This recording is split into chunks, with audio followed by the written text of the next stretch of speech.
Russia की एक सत्य घटना है। एक चोर थे जो हर घर में जाकर चुराते थे। तो एक दिन वो जब किसी के घर में प्रवेश किए तो देखा कि कुछ चुराने लायक है नहीं। उस समय उनके मन में विचार आया कि जाते जाते कुछ तो चुरा के ले जाऊं। उनकी दृष्टि पड़ी खिड़की के पास रखे हुए एक टेबल पर। उस टेबल के ऊपर एक किताब देखी। उस किताब को उठाकर वो चुरा के लेके गए।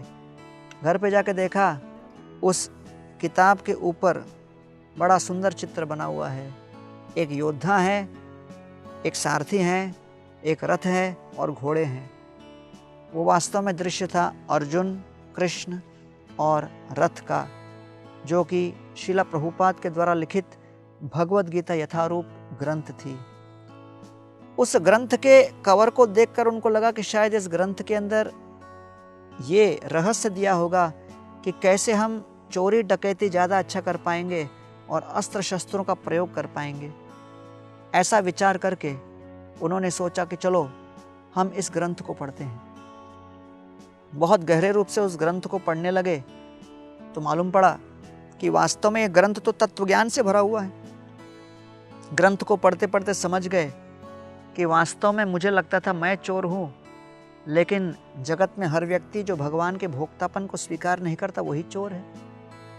इसलिए वो ग्रंथ पढ़ते पढ़ते जब पहले 7 दिन रात को जाते थे चोरी करने, अब 5 दिन जाने लगे, 3 दिन जाने लगे। धीरे धीरे उनका चरित्र सुधरने लगा। पत्नी के मन में संशय उत्पन्न हो गया। पत्नी पूछने लगी, अरे आजकल आप जाते नहीं, क्या बात है, कुछ परिवर्तन सा आ गया? तो कहने लगे, हाँ भाई, ये गीता पढ़ने के बाद मुझे लगा कि मुझे अपने जीवन में कुछ परिवर्तन लाना चाहिए। दोनों पति पत्नी मंदिर के सत्संग से जुड़ गए। चरित्र परिवर्तन हो गया। अपना जीवन सुधार लिए। दूसरों के बीच गीता भागवत का वितरण करने लगे। बाहर जाते थे, किसी के घर को देखकर उनको समझ में आ जाता था कि इसको छोटा बुक देना है, बड़ा बुक देना है, अधिक मात्रा में देना है। और उन्होंने अपने पहले के जितने गुण थे उसको इन ग्रंथों के वितरण में प्रयोग किया। इसीलिए भागवत में वर्णन आया है, परस्परानुकथनम पावनम भगवत यश मिथः रति मिथः तुष्टि निवृत्त मिथः आत्मनः। जब हम एक दूसरे के साथ इस आध्यात्मिक ग्रंथ का आदान प्रदान करते हैं तो इस आध्यात्मिक ग्रंथ के आदान प्रदान से हमारी चित्तवृत्ति शुद्ध होती है, परिवर्तित होती है।